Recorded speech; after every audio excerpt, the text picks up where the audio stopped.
Hello,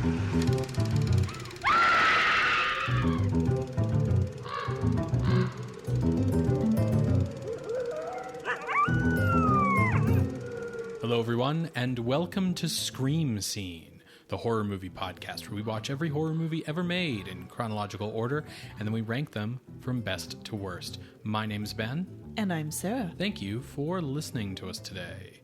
How are you doing today, Sarah? Pretty good. I went to the spa with my mum, Yeah. so that was very fun. Feeling relaxed? Oh yeah, just in time for a horror movie to get me all tense.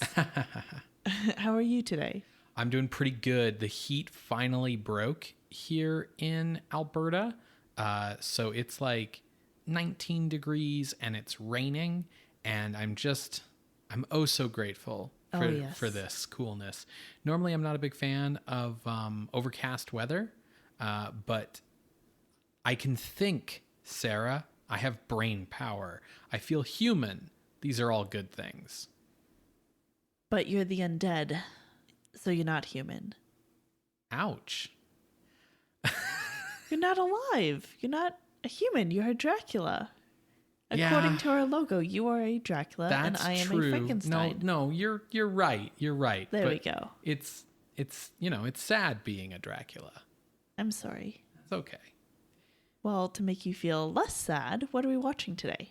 Well, today, Sarah, we are watching a Mexican horror film, Misterios de Ultratumba, or Mysteries from Beyond the Grave, All right. from 1959, directed by Fernando Mendez. Oh, we've seen Mendez on the show before. Yes, so Fernando Mendez directed Ladrón de Cadáveres, El Vampiro, and El Ataúd del Vampiro. And in fact, most of the crew behind this film was on those previous films, such as writer Ramon Obon and cinematographer Victor Herrera and editor Charles Kimball. Sorry, I'm just thinking of The Fugitive. That's why I'm laughing at his name. So yeah, many of the crew returned from those movies. The cast is new for the most part. Apparently Abel Salazar, who was kind of the lead in El Vampiro and El Ataúd del Vampiro, appears in this film in like a small role. He's like, I'll help you out, Fernando. Yeah, exactly. But I'm busy with like my life. Right. And my career. Yeah. So he's in like a little cameo, I think, in this film. So we'll have to take a look, but he's not one of the main characters. So the actors playing the main characters are all kind of like minor league Mexican actors whose careers kind of don't quite start and end with this movie, but kind of like start a couple years before this movie and end a couple years after this movie. So it sounds like this is probably the most notable thing that these folks have done? For the most part, other than a couple of them who went on to appear in a couple horror movies after this. So the film itself is considered a high point of this era of Mexican horror. This is another sort of moody, atmospheric film inspired by the horror films of the 1940s. So some Universal influence, some RKO influence, similar to what we've seen with these Mexican horror movies in the past. But I know that this one is considered to be very like, the description I kept hearing was like literary or like intelligently written. Oh, okay.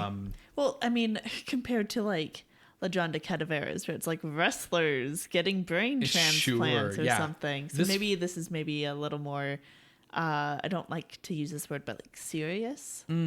Highbrow. I don't know. It's often praised for its visuals and its story. And it's considered to be one of the last major classics of this era before genre films in Mexico became dominated by the like lucha subgenre.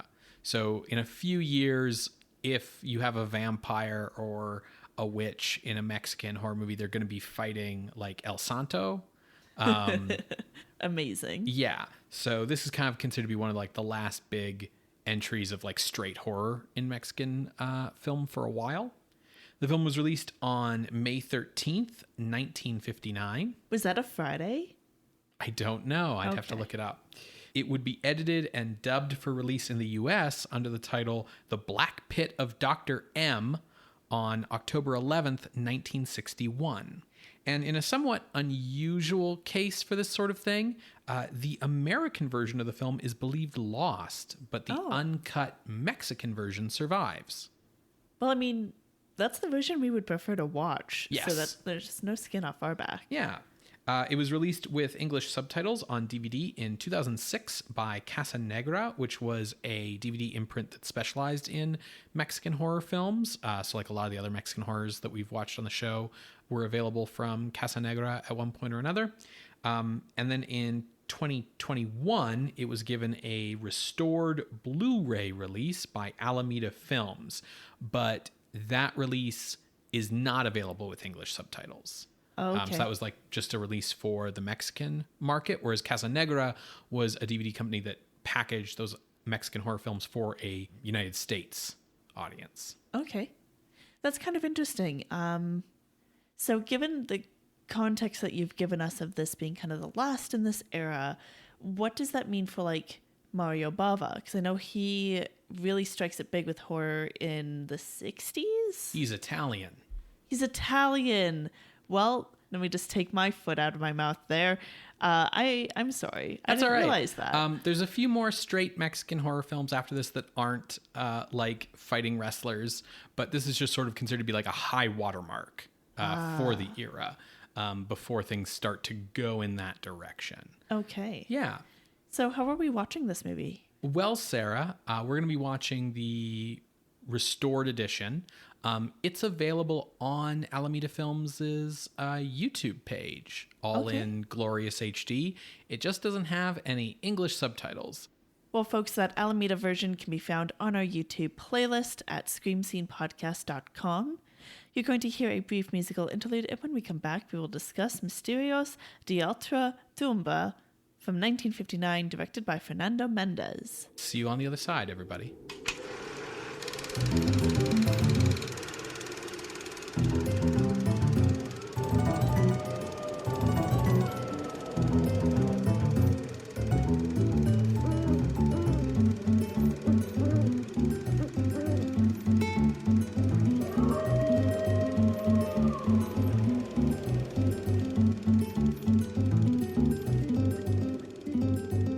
Welcome back to Scream Scene. We just finished watching Misterios de Ultratumba from 1959, directed by Fernando Mendez. Ben, first thoughts? I actually really liked this. I think it's got some... Body once told me the world is gonna roll me. I think it's got some patchiness to it. Like there's some things that could be improved on here. But overall, I thought this was pretty good. I would definitely agree with the patchiness. It had a lot of ambition. That's true. Yeah, and I think broad strokes, it achieved some of those things. If you look too closely, though, you start to notice those patches. Yeah, I will say that, like, this is the most, at least in my opinion, the most, like, telenovela of the various Mexican horror movies we've seen so far. Like there's a lot of characters, there's a lot of like complex interrelationships between people, there's a lot of like secret family members. Yeah, so the plot's something of a complicated web. I will say I was impressed that all of the various pieces that seem to be like kind of unrelated do play their part in the story. Things come together eventually. Well, why don't I kind of give the lay of the land? Yeah, absolutely. Well, this land is at an asylum. As you do. As you do. And we see that there's a Dr. Aldama who dies. Now, there's some people in his room as he dies, particularly Dr. Mazzali, who is at Aldama's side, imploring him, like, keep your promise. Don't forget, once you're dead, you're supposed to come back and tell me the secret to life after death or whatever. There is another important character in this room named Dr. Gonzalez, who is basically the character for people to tell things to. Yeah. For the audience to know what's going on. Yeah, he's the normie. Now, after Dr. Aldama dies, a medium makes contact with Aldama and confirms that, yes, Aldama is going to give Mazzali the secret of what happens beyond the grave. But Aldama does warn Mazzali that, this secret is going to cost you a lot. And Mazzali's like, no worries, I want this. And so Aldama, Gonzalez is here as well, but Aldama explains that, like, all right, well, from this point forward, everything that happens is putting you on this path. At any time, you can say no thanks, but you have until November 15th at 9 p.m. sharp to kind of make your decision of like whether you will go through this door or not. And he has this neat phrase of the door closes and then another door opens. Next we see we're at a cabaret that is very surrealist. Yes. It reminded me of that really interesting dance routine in Singing in the Rain, when Gene Kelly, it's like there's no talking, it's just the singing part, and it's that ballet sequence with the curtains. Yeah. That's what it reminded me of. But anyways, we see that there's a dancer, her name is Patricia, and she is dancing, and then she sees a guy in the audience, and this guy is like, it's you, and she's like, it's you. But she kind of freaks out because, as she explains to her manager, like, I see people in my dreams and I don't know them, and this freaks me out and I gotta go now.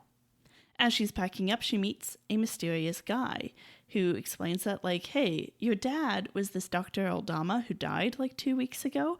Go to this asylum to a Dr. Mazzali. This secret key that was in your locket will explain who you are, and you'll get like money that your father has left you and maybe something more. After she leaves, her necklace falls off, and that man that she saw in the audience comes down. Turns out this guy's name is Eduardo. We learn he's actually an intern at the asylum, and mysterious circumstances lead him to find that necklace and then eventually give it to her, kind of tying him to her. So Patricia goes to the asylum, and as she's on her way, we cut back to the asylum and we see Mazzali and Gonzalez, as well as a orderly named Elmer, treating this unnamed woman. And there are strong implications that this woman, who is mad. Yeah, like violently insane. Yeah, is actually Patricia's mother. But during one of these violent fits that this woman has, she pours acid on Elmer's face. And so he gets like two-faced. Yeah. Patricia manages to talk to Mazzali and Gonzalez, and they're like, did this mysterious stranger look like this portrait on the wall? And she's like, oh, hey, yeah, it did. And they're like, that's Aldama. It was the ghost of your dad. Time moves at a different pace in this movie. Yeah. It's a little surprising how quickly we jump. But next thing we know, Eduardo and Patricia have a will they, won't they kind of relationship. Patricia, she ends up staying that night, and Eduardo gives her the necklace back. And then Patricia is also offered by Mazzali to stay at the asylum for like a year to learn how to be a nurse. And she's like unsure about taking that. And the next thing we know, it's been like 2 weeks later and she's been learning how to be a nurse. And after those 2 weeks, Patricia and Eduardo falling in love. Mazzali is also falling in love with Patricia. Uh-oh. And it's also like November 15th today. Oh, wow. It got here quick. And Gonzalez is like, it's the 15th. You have until 9 p.m. And it's like 8:45. Mazzali, like, I don't know about this. And Mazzali's like, yeah, the only thing that would give me pause is the fact that I love Patricia. And if it could be reciprocated, then I wouldn't go through with this. And Gonzalez is like, well, then either talk to her or call it off. Like, do something. And then he can't get to Patricia because that mad woman, not in the attic, she escapes. Also, meanwhile, so Elmer has been recovering this new half of his face, and he's really upset about it because it looks like stretched skin. Yeah, like he's disfigured. Yeah. He's got a real like Phantom of the Opera in the Andrew Lloyd Webber musical vibe to him. And so he decides that he's going to kill that madwoman as revenge. When he goes to do that, that madwoman has escaped from her cell, and so he tracks her down and murders her. This is all going on at the same time as Mazzali being told, hey, the woman's escaped. They're searching around trying to find her. It's getting closer and closer to 9 p.m. He goes inside his office and then sees a stabbed madwoman on his floor, and he goes to like help her. And as everyone else comes in, the doors like close through like a mysterious unseen force. And then when they finally get them open, the madwoman is dead. And Mazzali's like, she was dead when I got here. Too late, dude. You're going to get tried for murder. Next thing we know, it's like 3 months later, and he has been tried and convicted of murdering this patient of his. And it's like the night before his execution by hanging. Mm-hmm. Now Gonzalez goes to him, and Mazzali's like, don't worry, like Aldama said that like this was all going to happen. He'll come back. Like I'll be saved. Yeah. It'll be fine. Yeah, because he knows he's going to die and then come back from beyond the grave and be restored to life. Like that was the deal. Yeah. And then the guards come to take Mazzali to the gallows. Intercut with the long walk to the gallows is Elmer overcome with guilt about having killed the madwoman and then having Mazzali take the fall for it. So he writes his confession in a letter. And then just as he's leaving to deliver it, he suffers a heart attack. And we see that letter get carried off by the wind. Then Elmer is discovered, declared dead by Eduardo, economy of characters, and then he's buried. And Eduardo does note, like, well, this is weird. In his will, it says not to be buried in a coffin and just to be thrown into the ground and buried like this. But okay, that's his last wishes, I guess. And he gets buried. Cut back to Mazzali, now up by the hangman's noose, being like, God damn it, Aldami, you lying snitch. Well, if I can have one last wish before death, it's that I bring the madwoman's killer to justice. Yeah, what he specifically says is, I want the murderer. Yes. And then he's hanged. Next thing we know, Elmer's coming up from the grave. And he's wandering through the streets and eventually makes it back to the asylum. I love that, like, so the way Elmer comes out, like, it's the classic, like, shot of the grave, and then, like, the one hand punching through the dirt and him, like, crawling out from the dirt. And I love that, like, apparently the main reason why he had a will saying, don't put me in a coffin, is so that the film could have him climb out of his own grave without like having to deal with the question of like, how did he get the coffin door open with all the weight of the dirt on it, like all those kind of questions that you sometimes see people ask about scenes like that. It's like, yeah, don't worry, there wasn't a coffin, he just climbed through the dirt.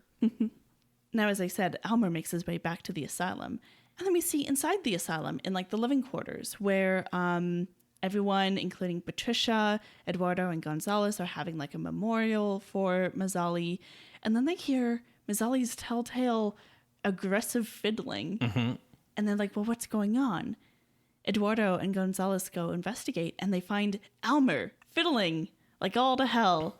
And he's like, it's me, Gonzalez. I am back. Sucks that I'm in Elmer's body because of this face, but I will bring that murderer to justice. Just then, the confession letter, is found behind the portrait of Mazzali, again, by mysterious circumstances. And all of this mysterious circumstances are set up because we see Aldami's ghost kind of moving in and out of scenes. Anyways, they find the confession letter, and Eduardo's like, aha, you shall be hanged instead. And they have like a big fight. Yeah, Eduardo's like, I don't know how you managed to like fake your death, but like basically Eduardo's assuming that what Elmer did is the old, you can't execute me, I'm legally dead, like scheme, and doesn't believe it's Marsali in Elmer's body. Whereas like Gonzalez is like, no, Eduardo, you don't understand. It's a very complex thing. I'll be calling him Elmer, but it is Mazzali. He does explain to Gonzalez that like my passion for Patricia has only grown more. Mm-hmm. And so he goes after Patricia. She faints, and he's like, okay, well, to make sure that you will love only me, I will pour acid on your face. It'll be like, oh, we're not so different, you and I. No one could possibly love her with acid face except me. Who also has acid face. Right. Luckily, Eduardo was able to stop them in time. And how does Elmer die? So they have a big fight, but it's in like the room where they keep all of like the chemicals essentially in the asylum. So like things burst into flames and Elmer gets set on fire. Yes. So he's burned up and runs out, and Gonzalez, they managed to put out the flames, but Elmer is dead, and Gonzalez begins to mourn Mazzali's soul, which is now for sure going to hell because this has been such a thing. And that's the end. Yeah, and Gonzalez sort of ends the movie with sort of a variation on the like typical, like there are things man isn't meant to know speech, but it's a little bit different. He quotes from the Gospel of Luke, which says that like, all things will be revealed in time. Like there will come a day when there are no secrets, basically. And so Gonzalez is like, yeah, so we scientists shouldn't be like rushing to figure out like the answer to the question, what lies beyond death? Because like, we're all going to know the answer to that question sooner or later. Yeah. Yeah. So things to praise about this movie. Absolutely. The fog and atmosphere. Oh yeah. Beautiful. Beautiful. Beautiful cinematography. Lots of great use of light and shadow. The fog looks like it's painted on the like film, but yet people are moving through it. Like it's so clear. It's fog machine fog, but it's really good. The makeup on Elmer, I think, is pretty good. And we do see him after he's been burned up, and that was really chilling. Yeah. I think they did a great makeup job throughout on this film. I also really liked the kind of be careful what you wish for, like Twilight Zone kind of nature of the plot. Yes. As well as like I don't know what Marsali did to Aldama to make Aldama want to just screw him over so bad, but basically all of the like various wild coincidences in this movie are all kind of implied to be things that Aldama is doing, like the fact that Elmer writes his confession and then on the way out the door is just like, oh, a sudden heart attack, and dies.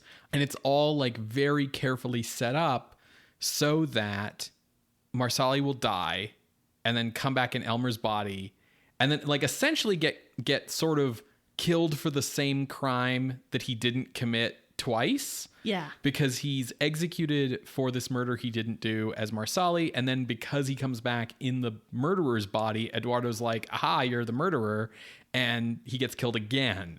And it's like, what did Marsali do to you, Aldama? What did he do? But also, why would Aldama bring Patricia in here? Patricia, who is Aldama's long-lost daughter, who he wants to give inheritance to, but like she's put into danger. Yeah, so the backstory that we get here is very fragmentary, but the impression we get is that like Aldama and Patricia's mother had a daughter. Aldama was like, nope, and abandoned them. He went to go live and work at the asylum for 20 years, and Patricia's mom was like, your dad's dead, and like lied to her, and she didn't know she basically had a dad until 15 days after he died, and gave her inheritance. But yeah, like, why is she here? She's, I guess, here to be a cog in the machine, like the elaborate Rube Goldberg machine that is Marsali's downfall. That's fair. It's weird because, it's set up that like all this happening is fate, that Mazzali is put into motion by his weird desires, right? Mm-hmm. And so Aldama's like, okay, well, great. This is going to mean I get to fuck you over, but let's bring my daughter. Come on down, Patricia. Right. I think there's just sort of, a ghost can want more than one thing. Like, want to screw over his colleague and get some money for his daughter. Because like she meets Eduardo because of this, and presumably like falls in love and lives happily ever after, right?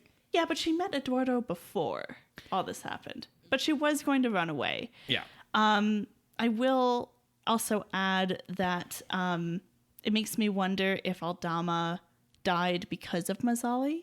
like they were testing this thing out and the experiment went wrong and that's why he died, and that's why Mazzali was like, remember your promise. Yeah, I don't know. We don't know any of that. We know that they keep referring to this as an experiment, but like literally the experiment is, okay, whoever dies first has to figure out how to come back from the dead for the other person. Yeah. That's the experiment, which is not quite... Anyways, there are some like loose threads that aren't tied up. The most significant one to me is the Mad Woman, because I kind of called it early in the movie that she was going to turn out to be Patricia's mom, but that's not actually definitively stated or resolved at any point. Like there's no big like, oh my God, that was your mom kind of moment, even though if it is her mom, that does make sense as to like why Aldama's ghost wants to like screw over Marsali, because like, and you know, he was treating the mom at the asylum and like she dies because of like his actions and so on. Yes, I think also like this Mad Woman coming in could be why Aldama was like, okay, I'll go back to Patricia. Like I'll take on the role of fatherhood. Sure, you know, after 20 or so years.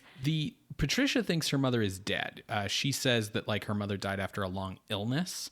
And so like the reason why I think the Mad Woman's her mom is partly like some economy of characters thing, partly that it just like fits the vibe of the story. I think the biggest hint we get is that there's a music box that if the music plays, the Mad Woman calms down in like a music soothes the savage beast kind of way. And Patricia, without ever hearing that music box, like plays the same melody on a piano when she's in Marsali's office, just kind of waiting for him at one point. And so that made me think like, oh, okay, I see what's going on here. But then they don't actually deal with it. Tie that up. Yeah. I think part of the reason why, yes, there are a lot of threads. The major ones they deal with, but there are some frayed edges here. And I think part of that is because of this condensed time. Yeah, so you pointed it out in the synopsis, but yeah, like we're basically following the characters like day to day until Marsali's like, hey, do you want to stay for a while and, you know, see what it's like and maybe do a trial run on this like nurse thing? And she's like, okay, I'll give you 2 weeks or whatever she says. And then we're boom 2 weeks later and it's the 15th. And then like all this stuff happens on the same day. And then boom, it's 3 months later and we rush right by like the trial or anything, mostly because if you think about it for like 2 seconds, he should not have gotten the death penalty for this. Like, okay, yes, the circumstantial evidence against him was very strong. They found him holding the woman in his arms with the knife in her chest. That they know to be his. Right. And like Elmer wore black giallo gloves so that he wouldn't have fingerprints on the knife. But how did he get convicted on this when Elmer is a very obvious suspect? Like, oh, the guy who became like a homicidal maniac after this homicidal maniac like acidified his face. Like, oh yeah, we won't look into him at all. Like, what lawyers did Marsali have that, like he had this shitty a trial? And it's like, you were the doctor running the asylum. Like, what motive would he have? And even like the only motive you could establish is, well, she was like violent and attacking him maybe, and he killed her in self-defense, at which point you should not be getting the death penalty then. Like it's nonsense, but we kind of need it to be what the plot does, so we kind of just skip it. And then yeah, as you point out, like a whole like couple of days worth of events then proceeds to happen as Marsali's on his way to the gallows basically. Well, yeah, because Elmer's like confession and death and burial has to happen so quickly that like he's fresh in the ground for Marsali to take over, but not so close that like someone could have found the letter and called off the execution. Right, exactly. And I do want to point something out. So the subtitles that we had did say 3 months. I remember that because it was like 3 months. Whoa. But it might have been a mistranslation of 3 weeks because on the night of the possession of Elmer's body, a calendar says December 13th. Oh, that's right. So it might be 3 weeks. Okay. But that's still quite a time jump. That's quite a time jump. That's also really fast for something to go through like trial and everything. It was a show trial. No then. kidding. Yeah. Like what political enemies did Marsali have? No, it was all done by Aldama behind the scenes. Right, yeah, just possessing the judge and being like, you're guilty. And it's like, sir, the jury hasn't even, he's guilty. I will say that one of the biggest problems I have with this movie is that Aldama, Marsali, and Gonzalez all look exactly the same. Like, they're different actors and they have different builds. Like, Marsali has a very, like, leading man, square jaw kind of build, and Gonzalez is a little heavier set, and Aldama is, like, a little thinner. But they aren't so different in build that it's like, you know, a Abbott and Costello situation. Like, they're still pretty similar, and they all have the exact same haircut, where they have, like, slicked back black hair with graying temples and, like, gray along the front, and they all have the exact same, like, pencil mustache. And it's just like, why are you making this confusing for me?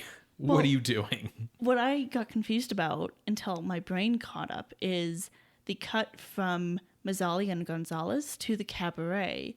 Because Eduardo, who is like the person we see at first in the cabaret, looks like a young Mazzali. Yes, he has the same haircut and mustache. He just has like light, what probably is like light brown hair. Yeah, like a younger version of him. Right. And so I was like, oh, are we going to see like the backstory? Yeah.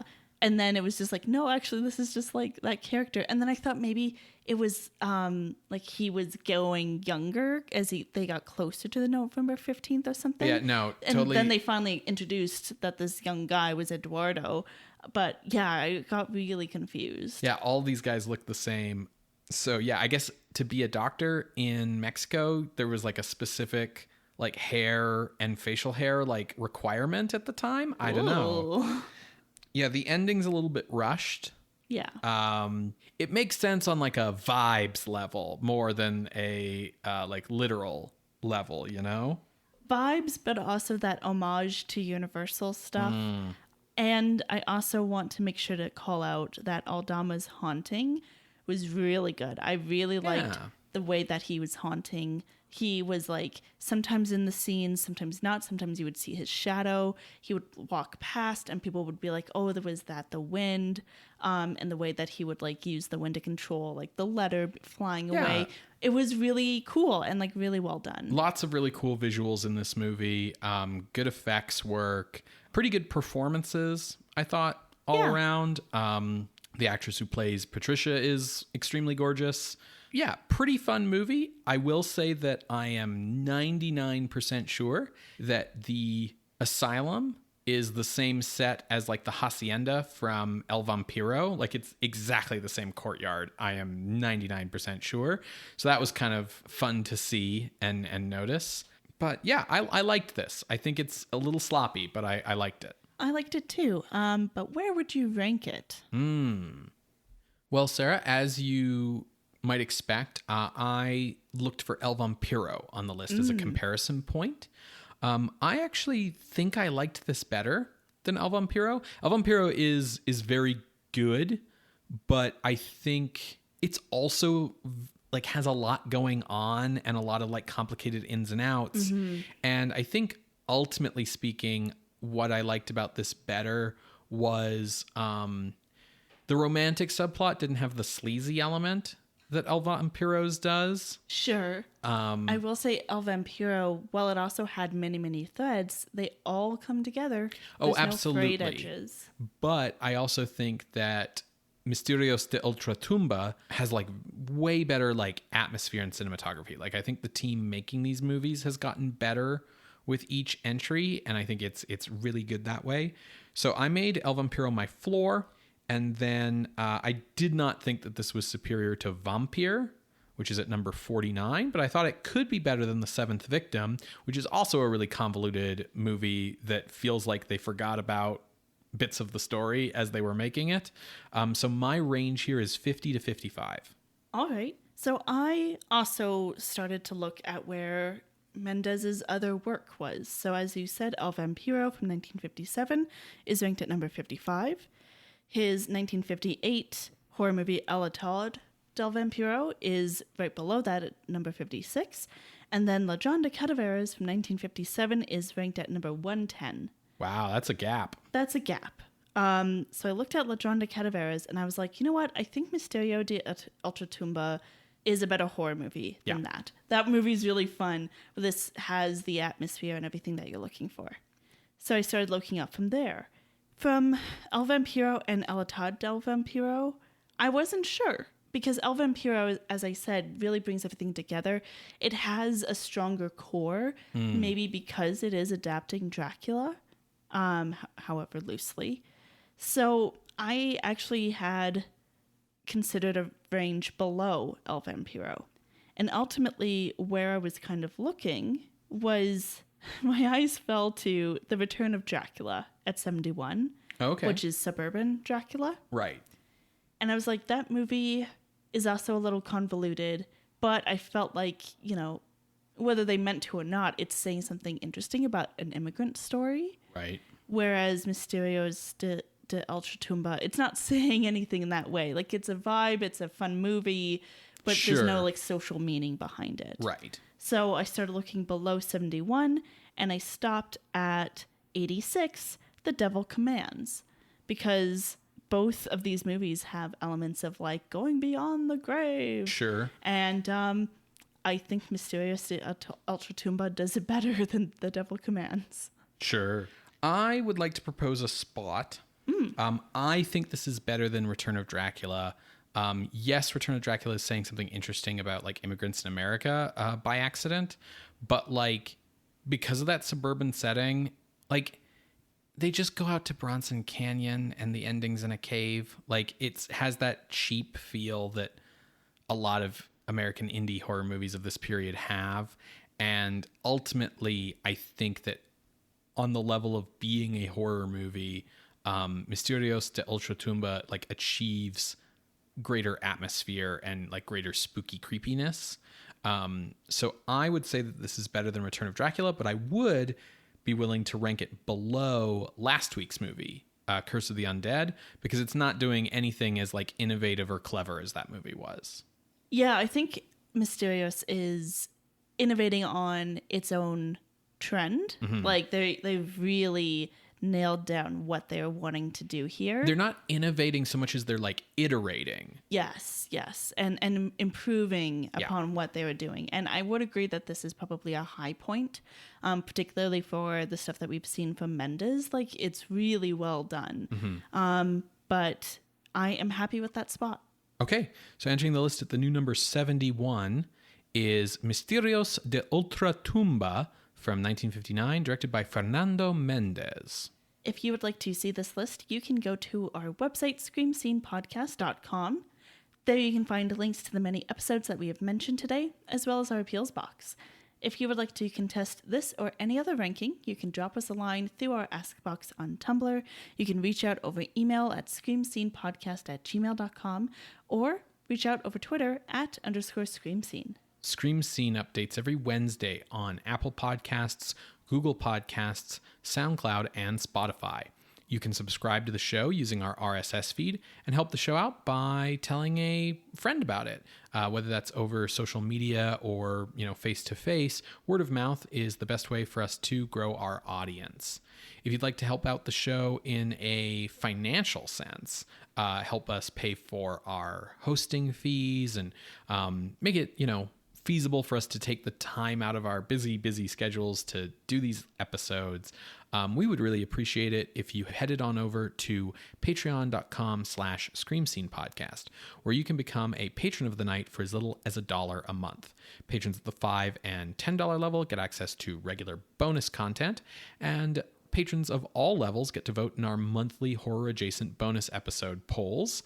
The current poll is about the works of Lon Chaney Sr. That are horror adjacent, and I believe London After Midnight is in the lead by a sizable margin. Yeah, which is fine. Yeah. So, the results of that poll will determine what our September bonus episode is. So if you want to get in there and speak your piece about Hunchback of Notre Dame or any of the other movies on that list, head on over to patreon.com/screamscenepodcast. So, Ben, what are we watching next week? So next week, Sarah, we are watching a film from Edward L. Kahn, the director of It, The Terror from Beyond Space. Yeah. It is The 4 Skulls of Jonathan Drake. So is that 4 in addition to like his head? Are they 4 skulls that he's collected? Did he have 4 skulls? I don't know. Is he like a Hydra? We'll have to find out next week, Creatures of the Night. Bye. Bye.